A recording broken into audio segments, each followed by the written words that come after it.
Spring Creek Correctional Center, Alaska's only maximum security prison. It's the end of the road and America's final frontier for Alaska's most violent criminals. This is a world where younger inmates have declared war on the prison's old convicts. They just want to fight all the time. But if I'm around that, I'm going to stab you. Where inmates can suddenly erupt in violence. I'm going to kill you. Welcome to the country club.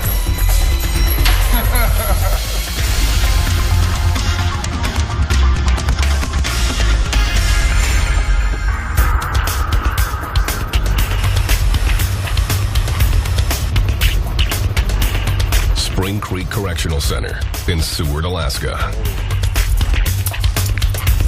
The prison was built in 1988 to house the state's most violent offenders. Hardcore felons, rapists, and murderers who will spend the rest of their lives here.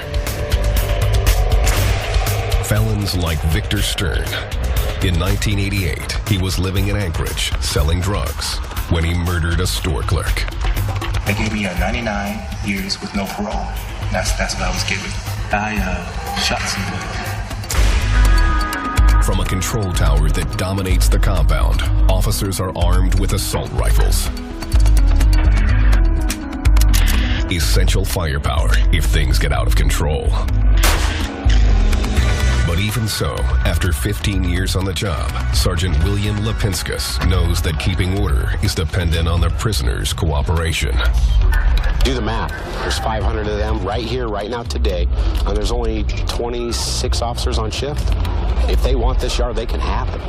They can take it. Surrounded by ice fields and unforgiving mountains, Spring Creek is the northernmost maximum security prison in the United States. Come here in March. It's raining and snowing. And with the limited light we have, and it definitely has an effect on people. Spread across 300 acres, the prison has 3 housing units containing between 500 and 550 inmates. Within each unit, there are 4 modules, or mods. Here, 2 inmates share a cell measuring 6 feet by 10. House 2 and House 3 are for inmates in general population. House 1 is Spring Creek's ultra-secure segregation unit. For Superintendent Craig Turnbull, it's a way to control prisoners who will not or cannot stop themselves from being violent. Prisoners there are locked down for approximately 23 hours a day, single-celled, and they have 1 hour of recreation and a shower a day. It's just the highlight of their day. Convicted in 1986 of a contract killing, John Bright has spent more time locked in House 1 than any other inmate at Spring Creek, 12 years. He's been back in general population for just 8 months. I used to fight. I fought in here, I fought on the streets, I fought for fun. So there was nowhere else they could put me because I was fighting every day and being aggressive and a troublemaker. There you go. Alaska has one of the highest rates of violent crime in the United States. With tougher sentences being handed down in the courts, the state's prisons are full to capacity. Overcrowding at other state prisons makes it necessary to send many young offenders with short sentences here to maximum security, and that's a problem. The younger prisoners don't know the established culture. There's always the challenge of long-term prisoners who have long sentences and being housed with prisoners with short sentences, and that causes a lot of friction. At 39, Donald Joseph is considered an old con, and he has a history of fighting younger inmates. They just want to fight all the time. I could be around that, but if I'm around that, I'm not going to go in the room and box with you. I'm going to stab you. Ready? Yeah, bring him out. Today, Spring Creek is accepting a dozen new inmates. Come on, step right around the corner. The first thing officers do is establish their authority. We've got a few rules here. If you bring problems to us, we'll bring it to you. Don't mess with us. Step in here. The new arrivals are escorted to a holding room and one by one screened for drugs. Correctional officers know that a prisoner addicted to narcotics or about to spiral into withdrawal is a major security threat. Get these guys secured. But drugs aren't the only problem. Many of these violent offenders may be affiliated with gangs. Determining which inmates have these ties is critical. The officers are looking for what they call gang ink. Each prisoner has his tattoos photographed and documented. Any officer can go into our database and look at the prisoner, look at the tattoos that they had when they came in. It's illegal to get ink in prison. Anyone caught doing it will get time added to his sentence. The security sergeant's reviewing all their files, looking for any sort of hint of issues. Maybe we need to put them right in the segregation unit coming from the van. Post 2, can you activate Post 3 and 54 Bravo, please? Prison officials are vigilant about young, more violent inmates with something to prove. Don't have to go, sir. Come on. You. The younger kids that are coming through here, they act like this is a rite of passage, coming to prison. Lifer Victor Stern agrees. So you got all these young cats going in, so now the whole demographic has just changed. I mean, these guys don't care. They're just in and out. They got nothing to lose. Sean Belknap is the type of kid Stern has a problem with. He has a long criminal history of assault and auto theft. He's currently serving 40 months for violating his parole by driving while intoxicated. His short sentence means correctional officers and lifers will be watching him closely. Belknap, PE okay? NAP. An inmate like Belknap would normally serve time in a medium security facility. But due to overcrowding and a reputation for violence, he's here at Spring Creek. I've been in and out of the system most of my life, so fighting has been a big thing with me. So usually I go to a medium facility, but not now. For Belknap and other new inmates, violent confrontations like this one in the gym are common as they try to establish their place in the pecking order. Officers use pepper spray and contain the fight within seconds. The perpetrators are led in handcuffs to segregation, House 1. Convicted murderer and lifer Ronald Smith has been in Spring Creek for the last 7 years. He's seen his share of fights started by young short-timers. So I got young punks running around here acting like they're all badass, and it's like, whoa, slow down, you know what I mean? Cool your jets. This ain't no game, man. You taking it like it's a vacation because you're going home in 60 days, in 1 year, 18 months, whatever it is. You know, I'm going for an 85-year, bid. This isn't fun. You know, I mean, and in real jails, people lose their lives behind these walls every day. The old-timers, they're used to the schedule. They know what to expect from us. We know what to expect from them. These new guys, they come in here and they act like we're going to reinvent the wheel just because they're here. And none of them want to do life. They want to just get a little taste of it so they can go out on the street and tell their friends, I've been to prison. They act like I'm in the big house now and I own it. Well, you don't. And then there are prisoners like these. The prison's 54 mentally ill inmates. Assigned to Echo Module in House 2, many of these inmates can be extremely unpredictable and violent. They can become unstable in a very short period of time from a person who recognizes you one day and has no idea who you are the next day. Up next, a mentally ill inmate snaps and must be restrained. And later, a new prisoner tries to gain status with his fists.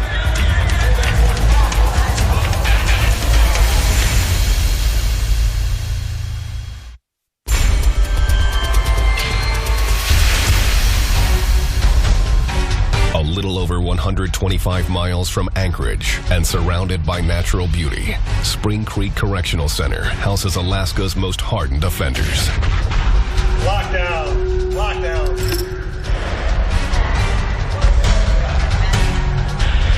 And deep inside this maximum security prison in House 2 is a unit holding the most volatile prisoners. It's called Echo Module.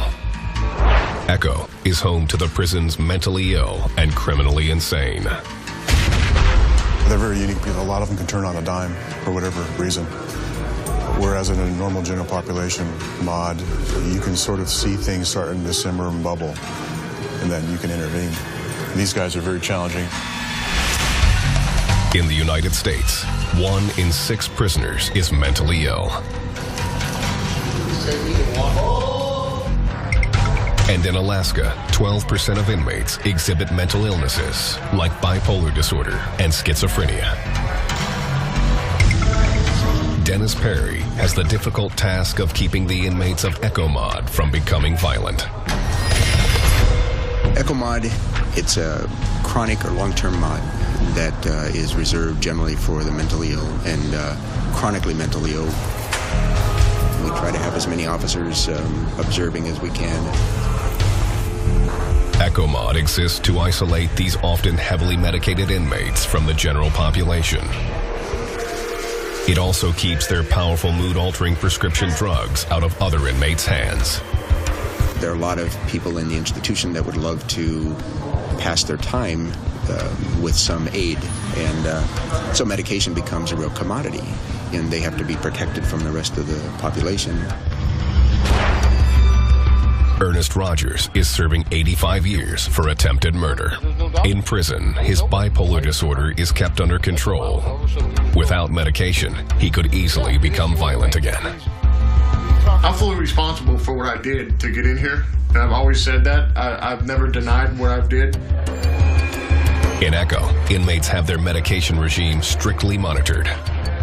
If they feel you're a security threat or a threat to the institution by not taking your medication, they're going to lock me up. I need my meds no matter what. No matter what, I need my meds.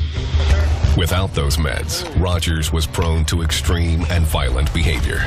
During his first 5 years at Spring Creek, his outbursts often landed him here in House 1, the prison's segregation unit. I've been to the place, even in prison, to where I don't need these and screw these, and, you know, this ain't going to affect me that much. And, you know, I did 2 years in House 1 for being non-med compliant and threatening people and stuff like that. Correctional officers know that they must constantly monitor prisoners like Rogers, who sometimes refuse to take their meds. Often inmates pretend to take them, but hold them in their cheeks, later spitting them out. It's called cheeking, and it's led to trouble with Ernest Rogers. If you watch him, he cycles. And about every 2 years, he's either cheeking it or not taking it at all. And he starts getting aggressive in his tendencies. He's a big guy, so he stands out. And I think because of his size, it usually ends the same way. It ends in having to take him down with force, and it usually starts with him swinging on one of us. And it takes 5 of us to get restraints on this guy. This video footage captured by prison officers reveals what can happen when an inmate stops taking his medication. After refusing to take his meds, the prisoner snaps. Within minutes, he's extremely aggressive. I'm gonna kill you. Hands up. 1, 2, 3. Strapped into an emergency restraint chair, he continues to resist. Screaming, the prisoner spits at the officers, possibly exposing them to hepatitis or something even more serious. The rate of HIV infection is up to 6 times higher for prisoners than for the public at large, so the officers have to protect themselves. They cover the prisoner's head with a spit hood. I'm gonna kill you. I'm gonna kill you. I'm gonna blow your head off. Officers are not allowed to give details about this inmate, but they say he has since served his time and has been released back into society. There are also prisoners who aren't mentally ill, but are simply too violent and disruptive to be in Spring Creek's general population. They live in a tightly controlled, specially built unit, House 1, that segregates them from other inmates and allows correctional officers to control them. And they're there until they're appropriate, their behavior is appropriate, because they're not going to let them disrupt the general population. Welcome to the country club.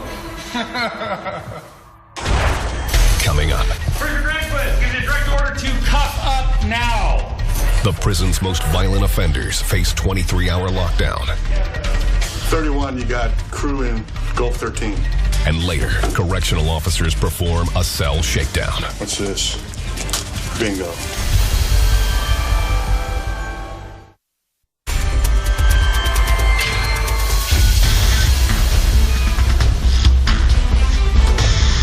Spring Creek Correctional Center, located on the isolated Kenai Peninsula in Alaska.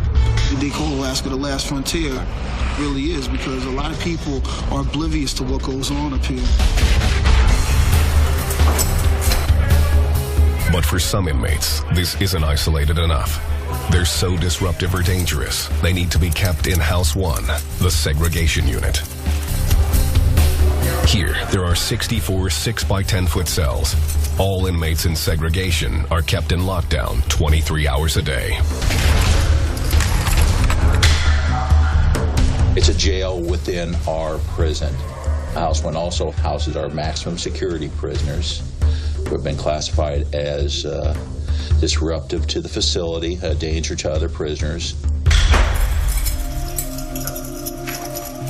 Each prisoner here is allowed 1 hour outside of his cell for recreation. The small individual exercise spaces are surrounded by concrete and razor wire. Put your hand on the wall. Do it now. Okay. Going to House 1. For what? Fighting and violent confrontations like this one, captured on closed-circuit TV, are among the top reasons inmates wind up in segregation.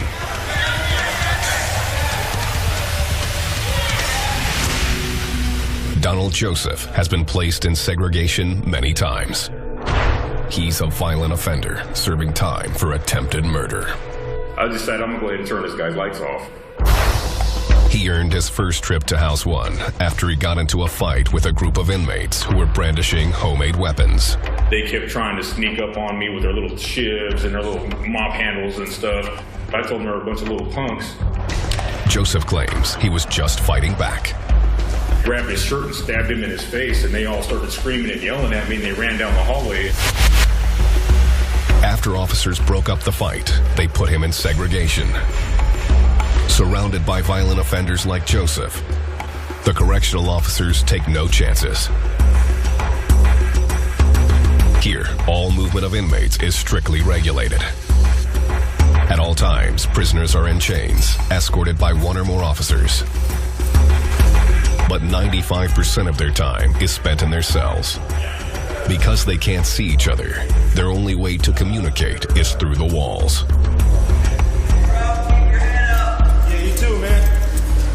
You always need to watch yourself. They're in here for a reason. Everybody who gets moved in this house is in some kind of retainer, some kind of cuff. Some of these guys are too mad, so they get legs. They get put in belly chains and legs. I'm gonna have you step out. We'll get this guy. I thought he was already out there. This inmate has a reputation for spitting at officers. They have been forced to put him in a spit hood, which he must wear from his cell to the recreation area. Spit hood. You spit on one of the officers from another location, and we enforce that all the time. Inmates who consistently challenge authority are quickly identified and constantly monitored. House 1 prisoners are issued red uniforms, which stand out from the yellow other prisoners wear. The red is a constant reminder to officers that they are dealing with the most dangerous inmates. Don't care where they came from. We know why you're here. They come in here, we strip them out, put them in reds. We give them 3 changes of clothes. We give them new linen. We give them what we call a happy sack. Gives them their soap, toothpaste. Cells in this unit have color-coded signs placed on the doors to classify the inmate inside. White, blue, green, and pink. Pink cells house inmates that have a record of assaulting staff.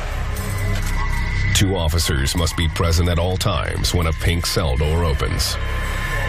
Pink cells are placed on the ground floor as a safety measure for the officers. Lower tiers are always down on the floor. No one taking any chances being up high. On the second tier, officers run the risk of being pushed over the handrails. So there's always 2-man coverage on those guys. Always in hands and leg restraints. Despite this strict punishment, some of these prisoners do not seem to learn from the experience. We've had guys leave and come right back the same day.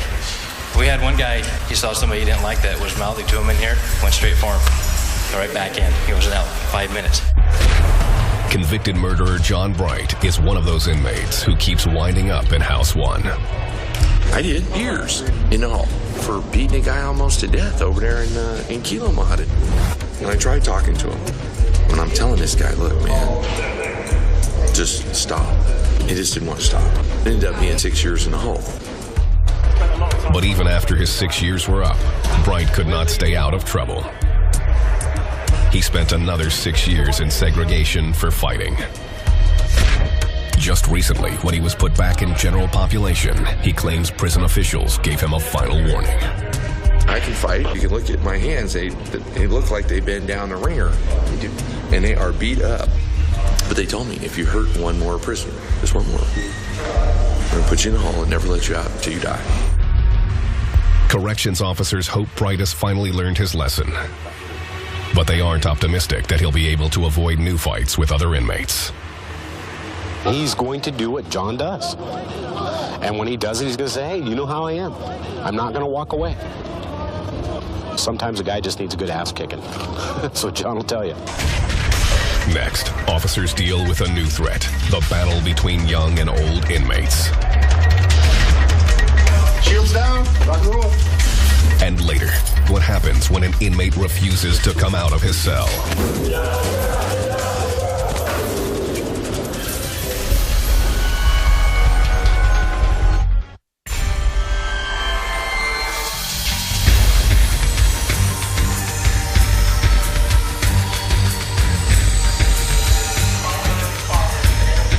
Alaska's Spring Creek Correctional Center. Inside these walls are some of the state's most dangerous criminals. For 20 years, this prison has housed inmates with long sentences for violent crimes, like armed robbery and murder. But Spring Creek is changing. With many of Alaska's medium security prisons filled to capacity, Spring Creek has had to open its gates to a new type of inmate, young prisoners serving shorter sentences. And for corrections officers like Eric Torrey, it only makes the job of keeping the peace much more difficult. We're going through right now a little bit of growing pain, our transition time. That's when there's a potential for disservice.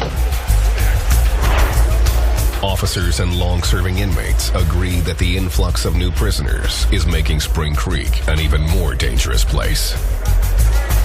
Yeah, you have to be vigilant and on guard all the time. Realize and understand that all these guys are predators, that each of them has left a victim on the other side of the fence, sometimes quite violently. These cats coming in with the short time, they really don't care. They got nothing to lose. Victor Stern came to Spring Creek in 1989, a convicted murderer sentenced to 99 years with no chance for parole. When Stern first got here, he was ready to do battle. My mindset was to kill. Anybody mess with me, I'm going to kill them. Okay, so I'm either going to kill or be killed. Over time, he has learned the rules of the prison, but never lets down his guard. Stern has no tolerance for the young inmates looking to earn a reputation on the cell block by picking a fight with him. For these new inmates, this is called making bones. Victor Stern, any of those old-time guys, they're darn sure not going to be punked out by another prisoner. The only way that they can do that is to make their bones, and they do that earlier in their career. They get this idea in their head, well, I'll be the guy that breaks him, or I'll make my bones on this prisoner. 26-year-old Sean Belknap is one of those men looking to make his bones. This is his first time in a maximum security facility. He's doing a 40-month sentence for felony DUI. I'm not saying I'm a hardened criminal or a convict, you know, but I'm almost there. I'm getting there. After this little bit, I'll be. The officers know it's just a matter of time before a younger inmate like Belknap and an old-timer like Stern flash head-on. Gonna run up against somebody that's been in prison longer than they've been alive. They're gonna disrespect them and wake up looking at the ceiling, you know? I don't put up with the crap. No, I'll go come on with it. What are you gonna do? What are you gonna do? Throw me in jail? Oh, well, put me in a hole? Wow, 30 days. I don't care. Let's go. You know, I'm not gonna have you disrespect me for some stupid The overcrowding only adds to the problem. You're in prison. You put a bunch of kids, boys, men, young men in prison together on a postage stamp for years. You're going to have violence. That's what boys do. I'm cool with that. And that's how crazy it is here. John Bright has been attacked by a younger inmate in Spring Creek. And my cheek was shattered. Yeah. Cheek shattered. Septum broke. Snuck up on him. Wasn't even man enough to just stand toe-to-toe with him. Just snuck up from behind. The officers know what that violent young inmate had in mind. He gets grief based on just his reputation. I'll make my bones off John Bright. I'll beat up John Bright. That'll get me some respect on the yard. But it didn't work out that way. Bright quickly got the upper hand. Ricky Nelson was one of the first officers on the scene. Bright was on the ground with the other prisoner, and he was getting ready to start tearing him up. And the kid, there was nothing he could do, and it was not going to be a pretty sight because the kid was not going to win. There's an old saying, if you knock me down, pray I stay down. But Bright maintained the prisoner's strict code of silence. Even though he was the victim of an attack, he didn't register a complaint against the younger inmate.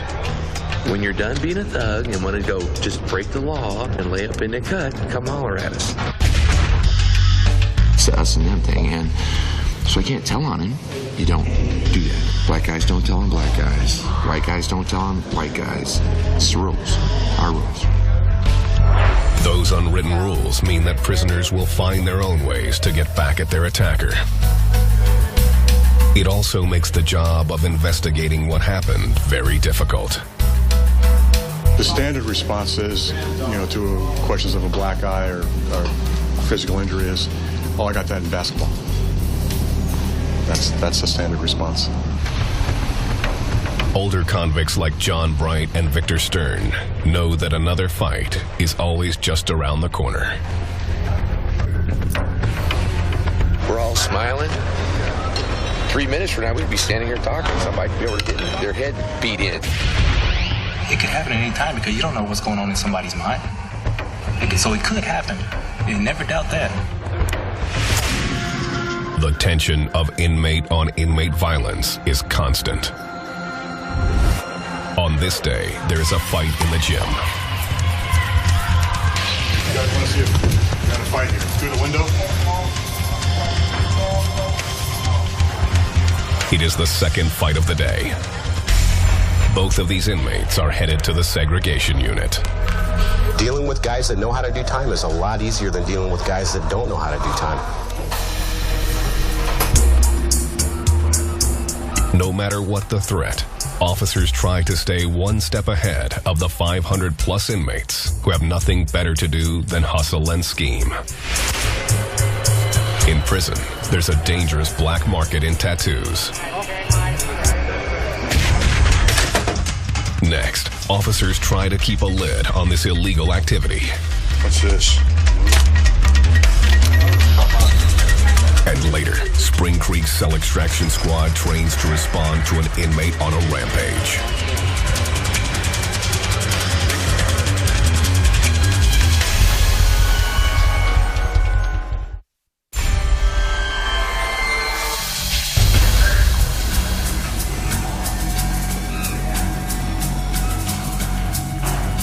At Spring Creek Correctional Center in Alaska, there's constant tension between inmates and staff. To keep the peace, correctional officers need to maintain tight control. Closed-circuit cameras caught this fight in the entrance to the gym.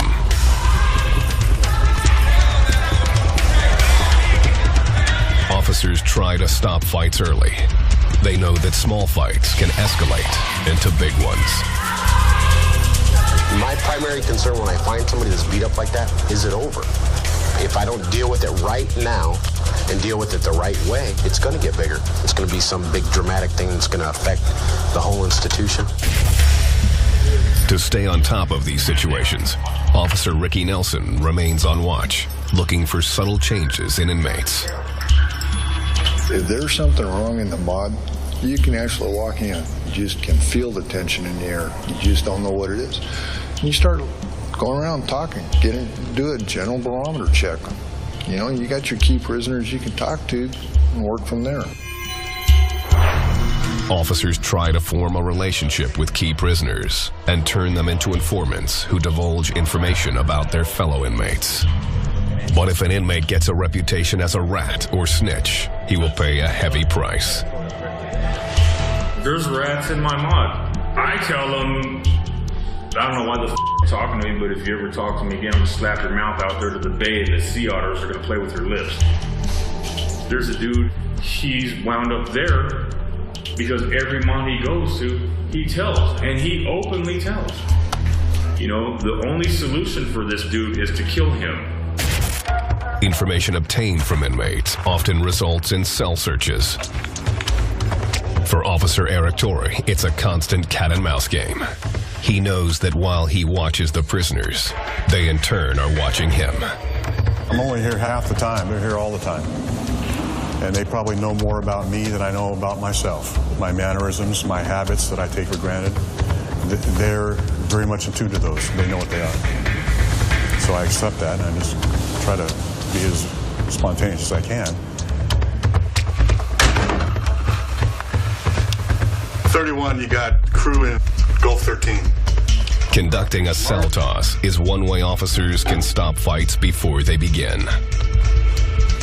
The prisoner is very particular and organized. Now, I'm looking around here, I see one piece of disorganization. Spring Creek's officers regularly discover homemade knives or shanks and drugs. In this cell, Torrey doesn't find a weapon, but something almost as valuable. I go through all these books, but I have a target area here I'm focusing on. What's this? Don't move. Bingo. One tattoo device. Motor, battery, needle, whole deal. Following the discovery of the tattooing equipment, the inmate will face the prison's disciplinary board and be sent to segregation if charged. Tattooing with dirty needles causes infection, creating a major health hazard, and can spread hepatitis or HIV. Inmates may also use their tattoos to advertise their gang affiliations. Despite the efforts of officers to clamp down on this underground activity, tattooing remains a big part of the prison's culture and its black market. With low-paying prison jobs as the only legitimate source of income, tattooing is one of the oldest ways to make the cash prisoners can turn around and spend on contraband. I'm trying to get my little hustle on, trying to make money. So I gave this guy some commissary for this motor and decided that I'm a tattoo guy now. And I convinced my cellie that I knew what I was doing. And he gave me $25 to put a Siemens anchor on his arm. And before you get to work, you gotta have your DEFCON 1 escape plan. Okay, so I got this kid watching for us, and he goes, "Ray!" They're screaming, lock down now. This time, Joseph hid the tattoo device in his rectal cavity and avoided punishment. But that's not always the case. We make efforts to find all the equipment and shut it down, because what it does is basically the person's establishing a business here. This one right here hurt. the most. It's getting one over on the man. You know, the middle of the night, they're doing their tattoo work. Part of the packages or badge of honor when they hit the street is I got to get my sleeves done before I get out. The officers know tattoos or anything else that has value can serve as a flashpoint for violence. From soups to sex is currency. What we do is our best. You know, here's the evidence. We do quite a good job of cracking down on that, keeping it in line as best we can. For the officers of Spring Creek, the ground rules are simple. Stay vigilant. Complacency will get you killed. Give me 1 second. And keeping one step ahead means preparing for the worst. They just want to go to war. And away we go. Coming up, a violent inmate goes on a rampage.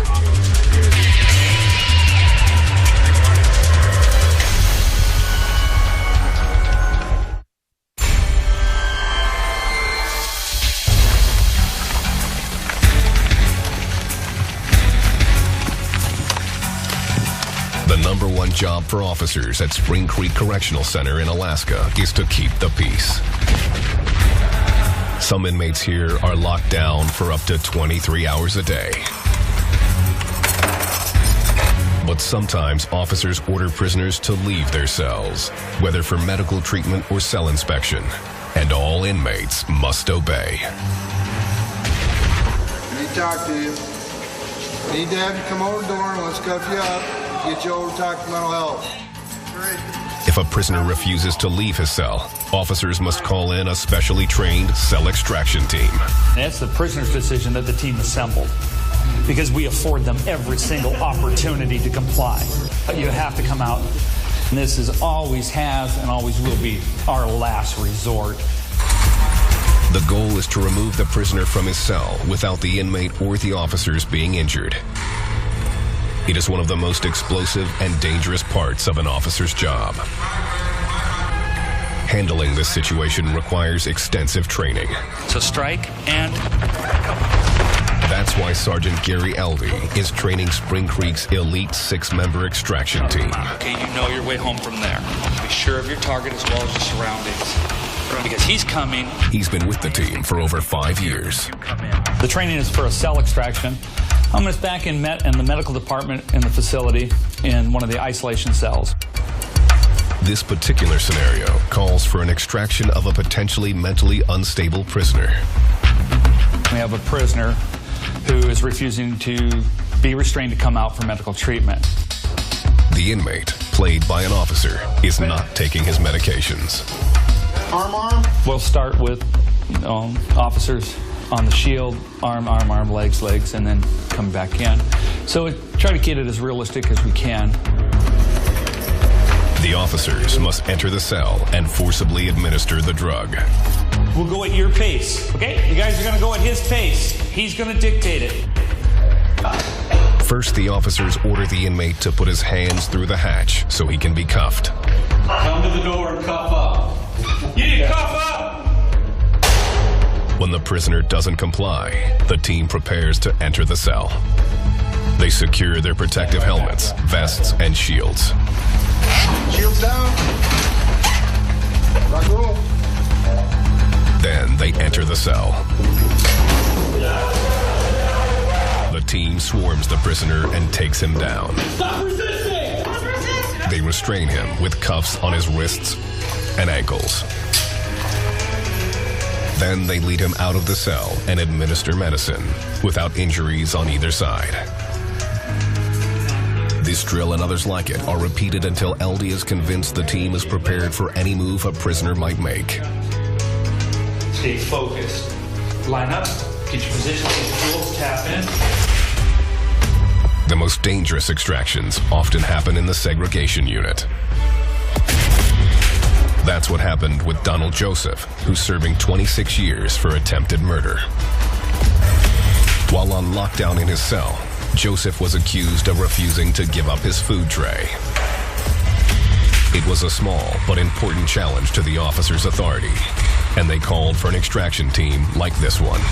They'll just get on the radio when they're picking trays up at dinner time and say, so-and-so refused to give us his tray. And then they'll put the curtains, they got black curtains, they'll put them all over all the windows so that nobody can see. To make sure Joseph wasn't trying to lure them into a fight, officers preemptively used their most powerful non-lethal weapon, a pepper spray gun. It temporarily blinded Joseph, allowing them to get him out of his cell. It sounded like a space shuttle launching when they sprayed you with it. The goal was to end the conflict decisively and quickly. Joseph fought back, but was restrained. The officers at Spring Creek know that the next violent outburst can happen at any time and any place.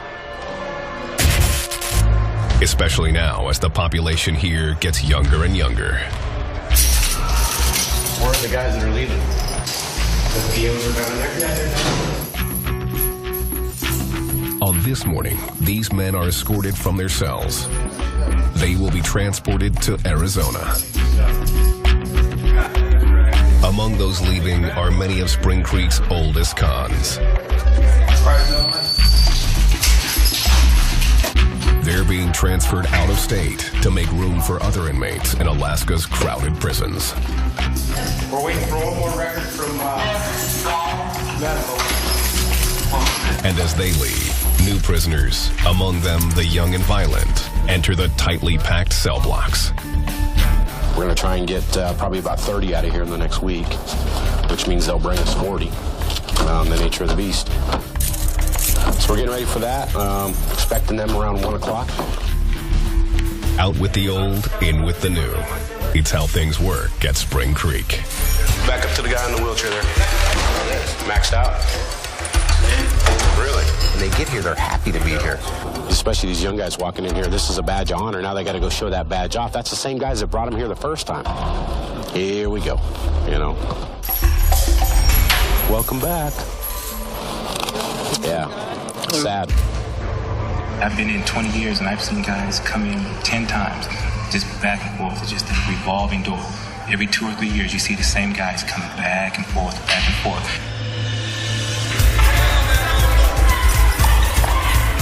Here at Spring Creek and the hundreds of prisons like it across the nation, the conflicts between young cons and old cons, between inmates and officers, continue. Don't get overconfident. Don't think that, oh, they're never going to get one over on me. Every day, someone's going to try. And every once in a while, it's going to happen. My job basically is to enforce the rules. What's fair is fair. What's right is right. What's wrong is wrong. And like I said before, if the prisoners have it coming to them, the answer is yes. If they don't, it's no. And there really isn't much gray area in between. At Spring Creek, every day holds a new challenge for the officers and the possibility for violent confrontation. For them, the goal each day is the same: stay alive and keep the peace. Okay.